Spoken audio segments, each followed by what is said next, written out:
Assalamualaikum warahmatullahi wabarakatuh. Perkenalkan, nama saya Rizky Al-Fajri dengan NIM 22338124. Pada kesempatan kali ini saya akan membahas tentang klasifikasi material.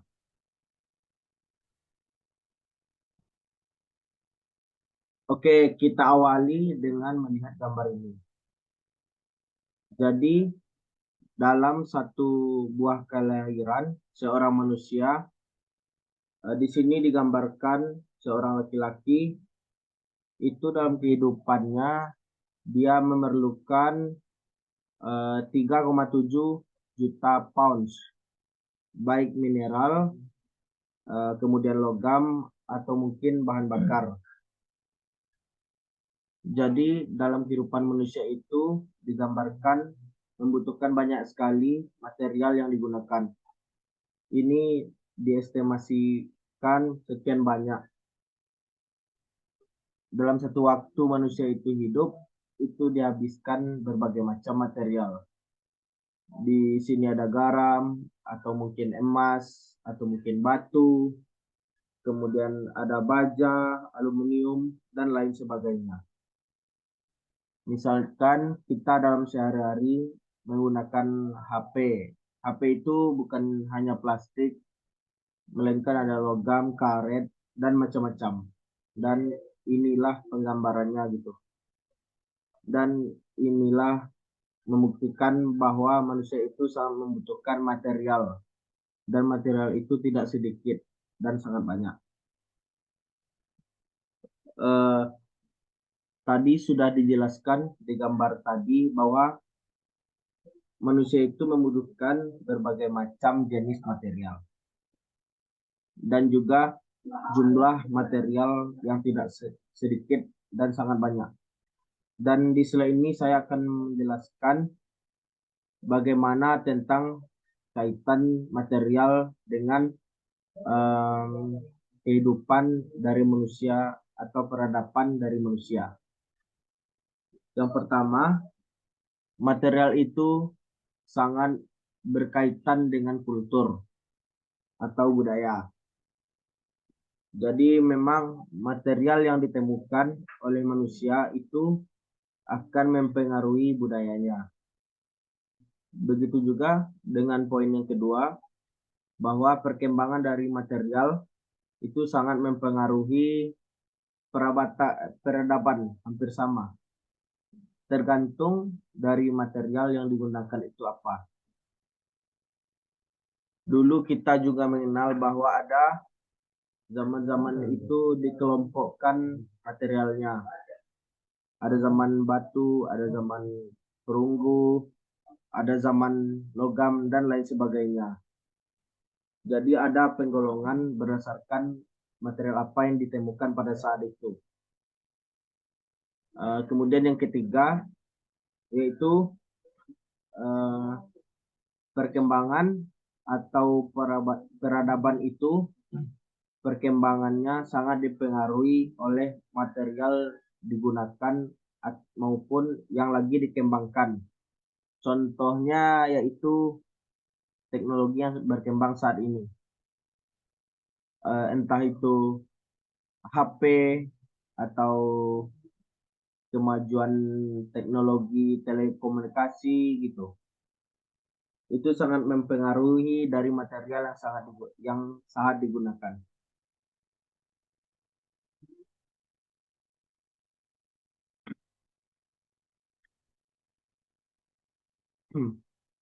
Kemudian yang keempat yaitu menjelaskan initially natural material, bahwa semua material yang ada atau yang kita gunakan itu berasal dari alam. Jadi pemberian dari Yang Maha Kuasa itu yang ada, dan itulah yang akan dimanfaatkan oleh manusia dalam mengembangkan material atau menemukan material-material yang digunakan untuk keperluan manusia.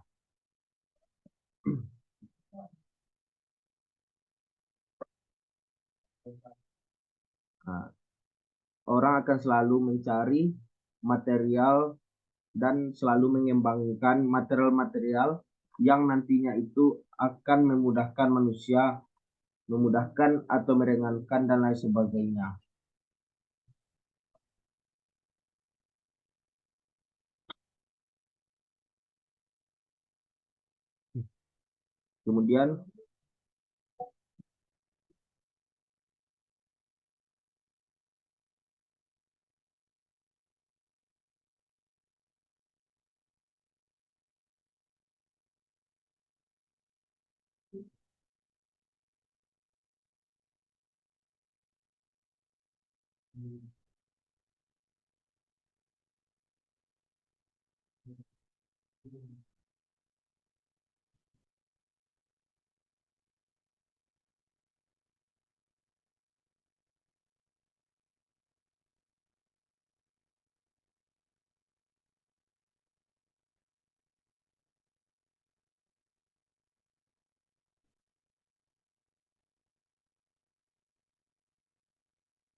Kemudian slide selanjutnya ini penggambaran tadi ya tentang peradaban-peradaban yang diklasifikasikan berdasarkan material yang ditemukan atau yang digunakan pada saat itu. The stone, bronze, iron, polimer itu menunjukkan bahwa pada saat itu material yang berkembang yang digunakan manusia pada saat itu.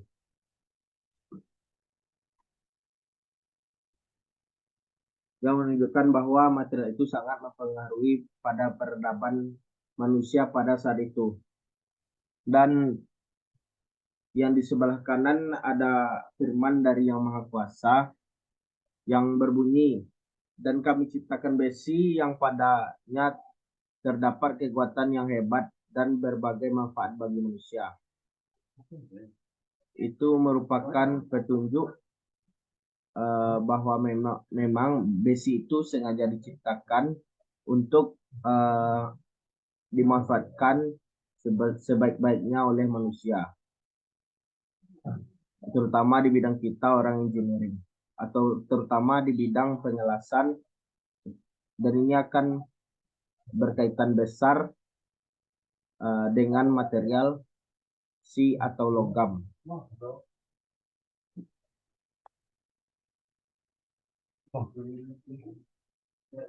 Kemudian istilah adanya bahan teknik.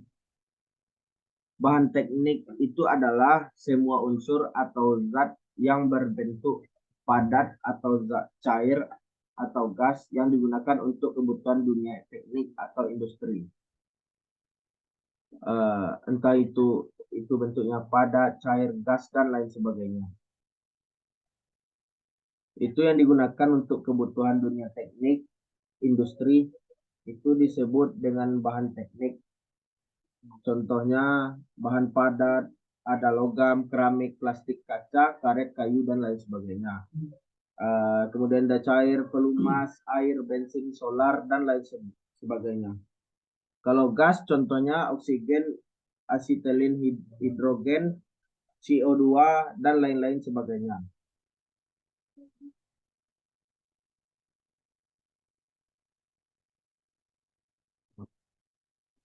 Kemudian contoh penggunaan bahan teknik. Jadi ini adalah bahan atau produk teknik lah. Ada metal, contohnya ada tang, kemudian ada keramik, contohnya adalah busi, dan macam-macam. Ada polimer. Yang sebelah kanan ini adalah contoh dari bahan-bahan teknik juga, atau dari bahan material itu. Dalam pengaplikasiannya dia akan menerima banyak sekali perubahan dan besarannya itu juga bervariasi. Bermacam-macam jenis, mungkin ada yang mempunyai beban yang sangat berat atau ringan, mendapat tekanan atau kompresi, mungkin ada yang mendapatkan tension.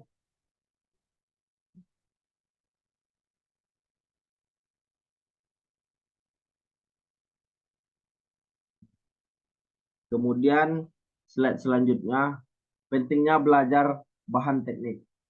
Kenapa kita harus mempelajari bahan teknik? Yang pertama yaitu seorang ahli teknik atau orang engineering dituntut untuk merancang suatu produk. Merancang sebuah produk itu dasarnya adalah nanti kita harus tahu, paham tentang berbagai macam material, berbagai macam ciri dan karakter material. Material ini misalkan itu memiliki kekuatan seperti apa, ketahanan terhadap properties seperti apa, ketahanan tentang ketahanan terhadap korosi, terhadap suhu, semua itu harus dipahami. Sehingga penting bagi seorang teknik atau ahli teknik untuk belajar mengenai bahan teknik. Dan kedua, seorang ahli teknik mesin harus memilih bahan dalam pembuatan atau perbaikan.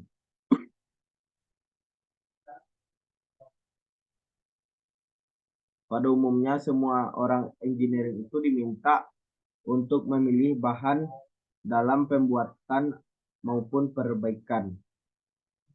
Misalnya dalam perbaikan atau pembuatan apa, misalnya dalam pembuatan produk apa materialnya.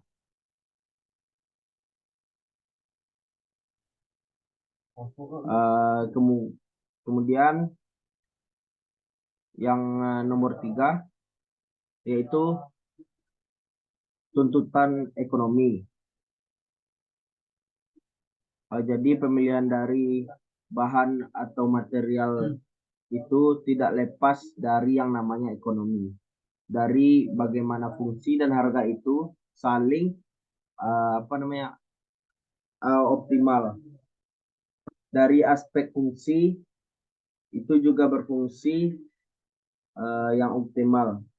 Dan dari aspek harga juga sebisa mungkin itu harganya rendah atau murah. Dan di sini juga digambarkan ada sebuah merek atau bahan dari minuman, yaitu aluminium, gelas, plastik. Maksudnya di sini adalah kemasannya. Kemasan yang dibuat oleh perusahaan minuman itu bermacam-macam. Ada yang terbuat dari logam, kaca atau gelas, kemudian plastik atau polimer.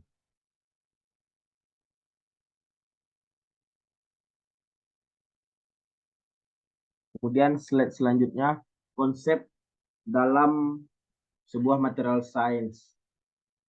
Di sini juga digambarkan ada saling keterkaitan antara proses, struktur, dan properties, kemudian ada performance.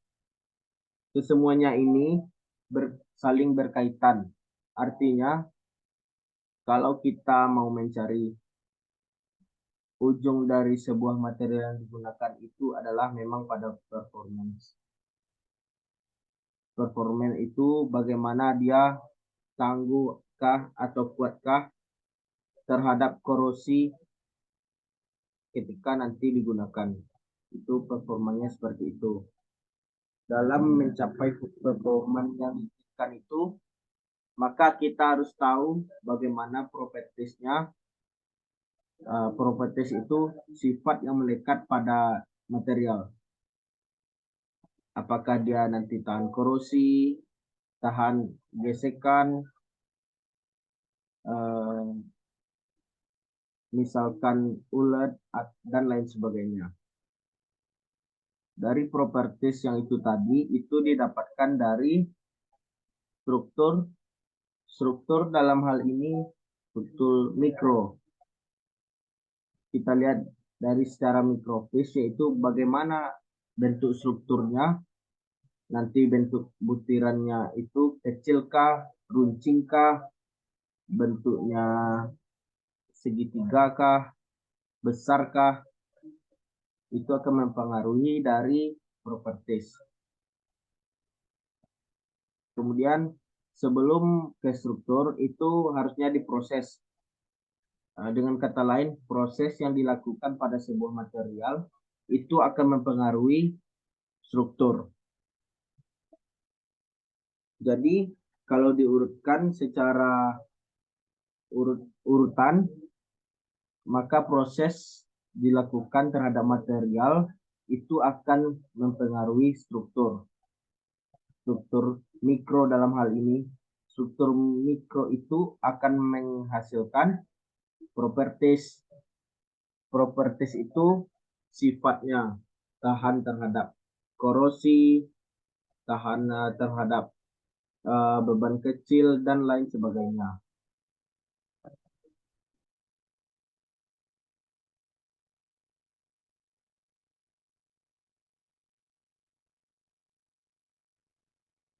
Kemudian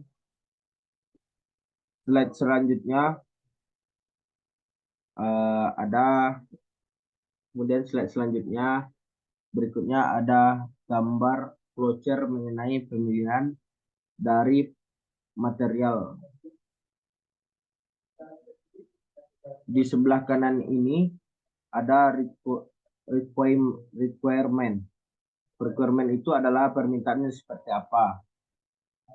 Maksudnya dalam sebuah desain itu kita menentukan desain, misalkan membuat kapal, requirement-nya itu seperti apa.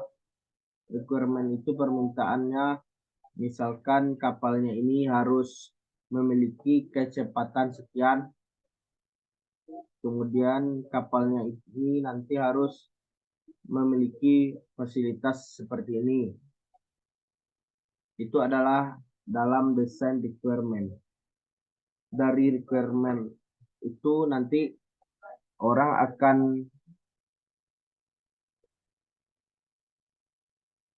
maka bentuk dari kapalnya itu harus seperti ini. Kemudian dari bentuk kapalnya itu nanti akan bagaimana properti itu, profilnya seperti apa. Itu juga akan menentukan pemilihan di tahap yang ketiga, yaitu setelah constraint atau batasan-batasannya. Kemudian ada di choice-nya, di pilihannya itu ia harus memperhatikan juga bagaimana proses yang akan diaplikasikan pada material itu. Kemudian material itu nanti apa yang dipilih, tetapi ujungnya itu adalah konsekuensinya. Itu adalah cost, eco impact cost.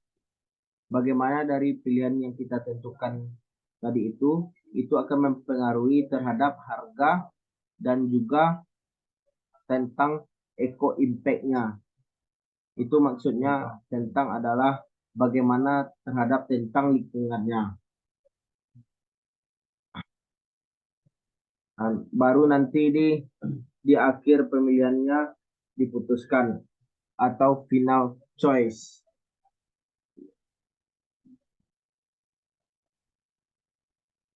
Kemudian ada klasifikasi bahan teknik.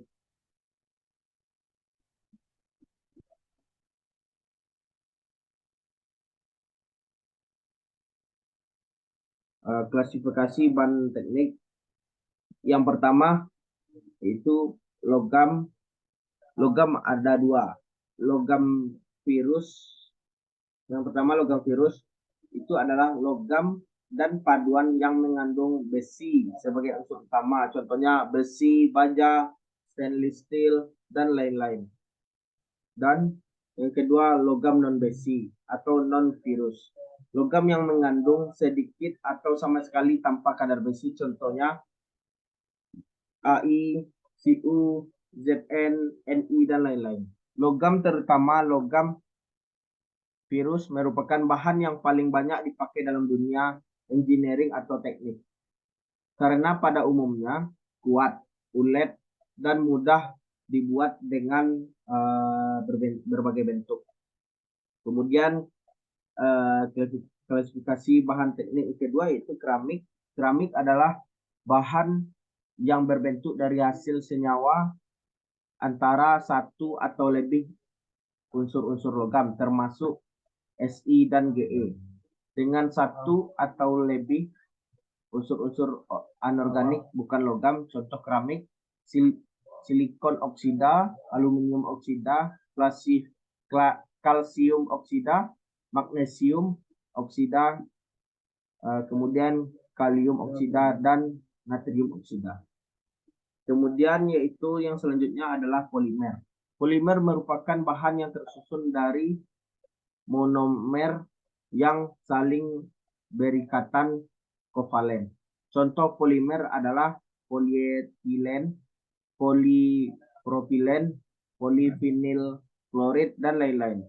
Polimer yang dapat dibentuk kembali dengan pemanasan disebut termoplastik. Sedangkan yang tidak dapat dibentuk kembali disebut termoset. Baiklah, selanjutnya komposit. Komposit merupakan campuran dari bahan yang tersusun dari dua atau lebih bahan dasar dalam skala makrofis yang sifatnya sangat berbeda dengan sifat masing-masing bahan terbentuknya. Contohnya fiberglass, triplex, semen pasir, dan lain-lain. Bahan komposit alam contohnya kayu terdiri dari serat silulose yang berbeda dalam matriks Lightning.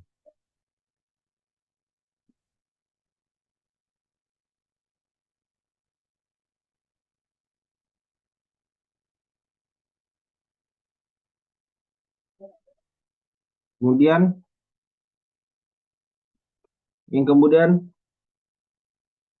sifat dan bahan. Sifat bahan, jadi dari bahan material yang sudah kita bahas tadi itu tentu memiliki sifat. Jadi sifat itu menggambarkan kemampuan dari bahan itu dalam menerima perlakuan dari luar. Misalkan yang tadi digambar pesawat atau struktur bangunan tadi, bahwa di material itu dia akan menerima berbagai macam beban.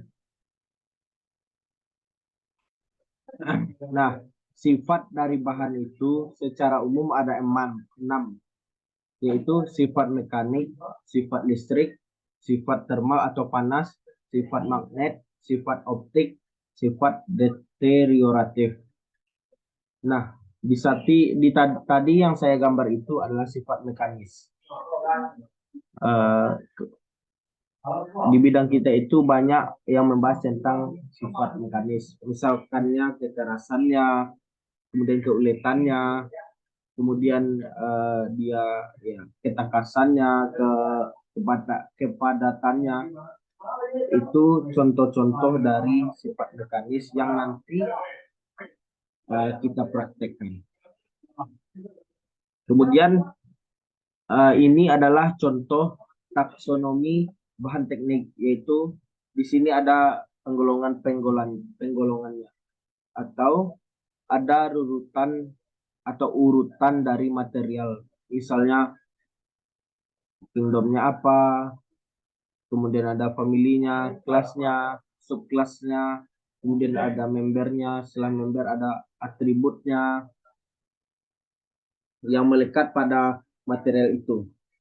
Contoh yang saya gambarkan di dalam sebuah material itu nanti ada keramik, ada gelas, ada polimer, dan lain-lain sebagainya. Contohnya kita ambil metal. Metalnya akan kita klasifikasikan lagi. Metalnya kemudian berbagai macam ya. Kita ambil dari kelas tadi itu, misalkan dari aluminium. Aluminium itu juga memiliki macam-macam seri, yaitu macam ada seri 1, 2 sampai 8.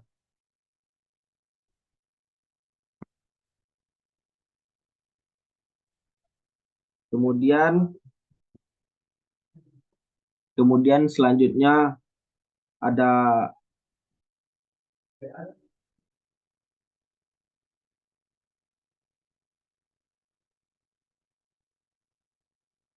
selanjutnya kemudian ada ini saya gambarkan juga adalah bagaimana bahan teknik itu dikerjakan. Di sini adalah raw material atau material awal itu bisa dilakukan shaping atau pembentukan awal. Bisa di casting atau dicetak, bisa diformasi, bisa di powder atau macam-macam lah. Bisa juga di composite dan lain sebagainya. Ini pembuatan awal atau primer shaping.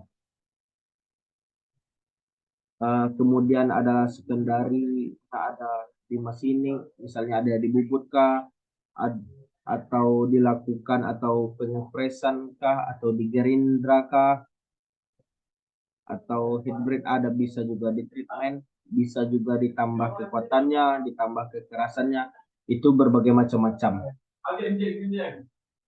Kemudian ada proses namanya joining atau penggabungan.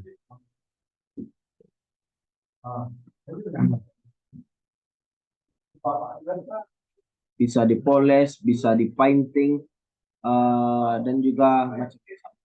Dan juga di akhir nanti ada finish product. Dan nanti ada gambaran bagaimana pengerjaan produk, bagaimana terdiri dari material ada, kemudian itu diapakan, kemudian di joining, kemudian nanti sampai di painting kah, kemudian ada finishnya. Kemudian ini penggambaran yang lebih jelas. Tadi ada raw material, kemudian ada di cetak,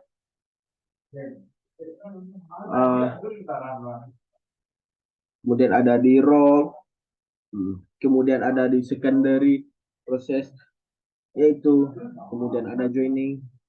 Misalkan contoh dalam kita hal membuat kapal dalam bentuk pembuatan plat dan di rolling dan bentuk sesuai bentuk dan desainnya. Kalau kapal kan tidak hanya kotak, plat yang datang itu kan masih lembaran.